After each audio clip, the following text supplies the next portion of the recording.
Okay, so let's get our highlighter out. Ravi drives for 4 hours. His average speed is 30 miles per hour. How far does Ravi drive on Monday?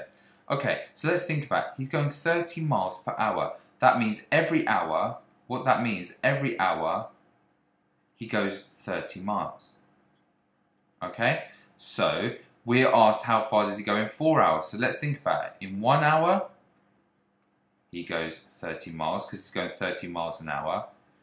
In the next hour, he goes another 30 miles. In the next one, he goes another 30. And the next one, he goes another 30. So you can see each time he goes 30, 30, and 30. So in total, he must go 120 miles. Or, if you had remembered your speed is distance over time, you might have a triangle here. If you want to work out the distance, distance is speed times time. It would be 30 multiplied by 4, which is equal to 120. Okay, the next part. On Tuesday, Ravi travels 200 kilometers. So on Tuesday, he goes 200 kilometers. We're told that 5 miles is equal to 8 kilometers. On which day did Ravi travel further? So let's just remember what we've got up here. On Monday, we're told on Monday, Ravi travelled 120 miles.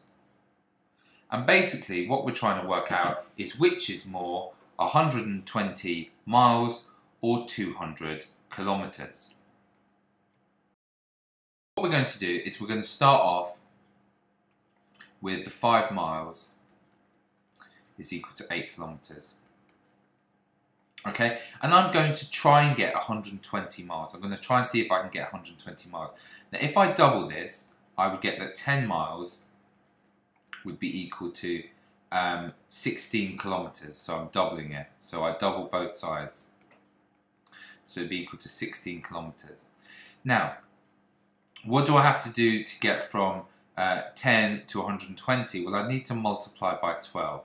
So that would give me the 120 miles I'm looking for. But I'd have to do 16 multiplied by 12. That's a non-calculator paper, so I do 16, so 10 and 6 multiplied by 10 and 2 is 12. 10 multiplied by 10 is 100. 10 multiplied by 6 is 60. 2 multiplied by 10 is 20. And 2 multiplied by 6 is 12. If I add them up, I would have 160 here, and I would have 32 here, and I would have myself 192 kilometres. So I could say that that is equal to 192 kilometres.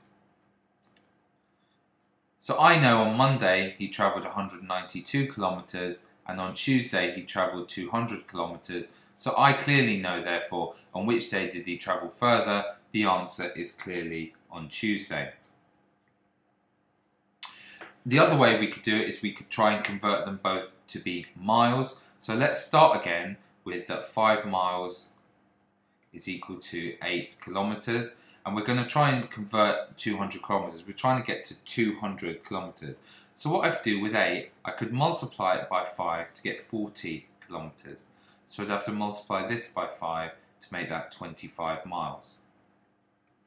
How do I get from 40 to 200? Well, I could get from 40 to 200 if I multiply by 5. So I multiply by 5 again. So it'd be 125 miles is equal to 200 kilometres. So I therefore know that that in terms of them both being miles, on Tuesday he travelled 125 miles, so clearly he travelled 5 miles more as well. So Tuesday is definitely the answer, whichever way you decide to do it.